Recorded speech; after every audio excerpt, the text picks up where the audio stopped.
Qual dos dois parece mais carismático? Matthew McConaughey. É claro. Embora os dois estejam inclinados para trás, Ed Sheeran mantém os ombros levantados, enquanto Matthew mantém os ombros relaxados. Isso faz com que o percebamos como mais carismático.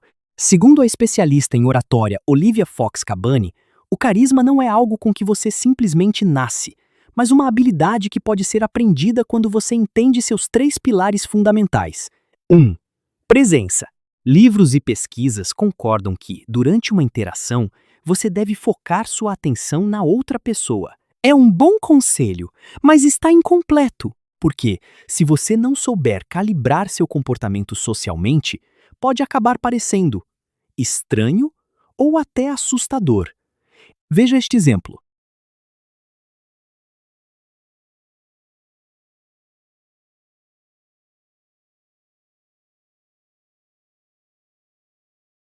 O que ele fez de errado? Começou a conversa com um elogio direcionado a uma parte íntima do corpo, abaixo da cintura.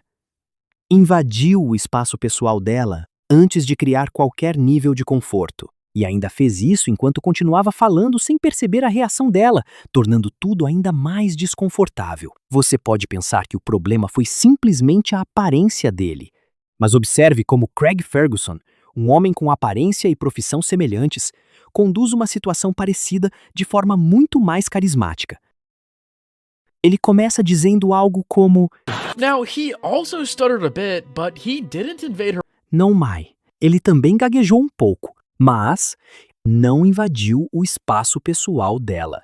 Fez um elogio de conotação romântica de maneira indireta. Deixou espaço para que ela participasse da conversa. Craig Ferguson não é apenas bom em flertar, ele é excelente em fazer com que a outra pessoa também queira entrar na brincadeira. Existe um padrão recorrente em suas conversas. Ele não despeja atenção o tempo inteiro. Em alguns momentos, aproxima-se. Em outros, se afasta um pouco. Em uma entrevista, I attempt to surf. Do you wear a little outfit for surfing? I happen to be wearing it under my dress right now. Really? Yeah, do you want to see it? Yeah!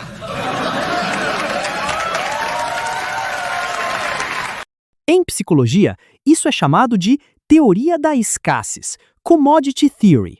Quanto mais facilmente você oferece sua atenção, menos valiosa ela parece. Quanto mais difícil ela é de conseguir, mais valor as pessoas tendem a atribuir a ela. 2. Poder. Você sabe o que muitas das 20 maiores bancas de advocacia dos Estados Unidos têm em comum?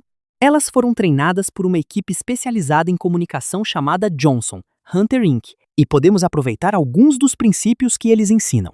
Começando pela linguagem corporal. Mesmo sem ouvir uma única palavra, muitas vezes conseguimos perceber quando alguém não transmite confiança. Quando estamos nervosos, tendemos a movimentar o corpo excessivamente sem perceber. Quando estamos confiantes, naturalmente, ficamos mais imóveis. A boa notícia é que as pessoas não conseguem saber exatamente como você está se sentindo por dentro. Elas apenas fazem suposições baseadas no seu comportamento. Ou seja, mesmo que você esteja nervoso, parecerá mais confiante simplesmente reduzindo seus movimentos. O mesmo vale para os gestos. Evite movimentos pequenos, rápidos, bruscos. Prefira gestos amplos, suaves, controlados. Oradores confiantes também costumam falar um pouco mais devagar. Isso transmite calma, domínio e controle da situação.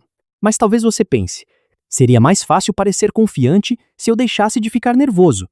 Para isso, precisamos entender um pouco sobre o corpo humano. Quando ficamos nervosos, nosso organismo ativa a resposta conhecida como luta ou fuga, fight or flight. É por isso que mexemos mais as mãos. A voz falha, a garganta fica seca. O coração acelera, mas existe um nervo chamado nervo vago, responsável por ajudar o corpo a voltar ao estado de calma. Ao ativá-lo, os batimentos cardíacos diminuem, a ansiedade reduz, o corpo relaxa. Ao longo dos anos, a medicina descobriu alguns métodos rápidos para estimular esse nervo. A. Manobra de Valsalva. Consiste em tentar expirar mantendo boca e nariz fechados. É eficaz, mas funciona melhor quando você está sozinho. B. Expiração prolongada. Outra técnica consiste em respirar lentamente, fazendo a expiração durar mais do que a inspiração. Isso ajuda a reduzir a ativação do sistema nervoso e aumenta a sensação de calma. 3. Calor humano. Warmth. Philip Chesterfield tinha apenas 13 anos quando perdeu sua mãe. Seu pai, embora presente ocasionalmente, o enviou para viver com sua avó. Curiosamente, isso acabou sendo uma enorme vantagem. Sua avó, a Marquesa de Halifax, promovia encontros com alguns dos políticos e figuras sociais mais influentes da época. Assim, Chesterfield passou a infância observando como pessoas influentes se comunicavam. Ele aprendeu a navegar pelas dinâmicas sociais. Para ele, as regras do charme eram simples. Durante seus estudos, percebeu que as mulheres costumavam responder muito bem a elogios, mas fazia uma ressalva importante. Um verdadeiro cavalheiro não oferece elogios genéricos. Segundo seus escritos, você deve elogiar uma qualidade específica da pessoa, sua maior paixão ou uma insegurança que ela tenha superado. Poucos anos depois, Philip Chesterfield tornou-se Lord Chesterfield e um dos cortesãos mais admirados do Reino Unido. Exemplos: qualidade específica. Pessoa: essa é minha cor favorita. Resposta: dá para perceber. Você combinou perfeitamente a camisa vermelha com os sapatos. Ficou muito bonito. Maior paixão. Você sabe, às vezes você fala sobre esse assunto de um jeito realmente interessante. Insegurança superada. Se a pessoa usa aparelho nos dentes, aliás, você tem um sorriso muito bonito. Há vários outros exemplos semelhantes, mas existe um detalhe importante. Segundo o psicólogo Albert Mehrabian, em um estudo publicado em 1967, apenas uma pequena parte da comunicação depende das palavras utilizadas. Grande parte da impressão que transmitimos vem do tom de voz e da linguagem corporal.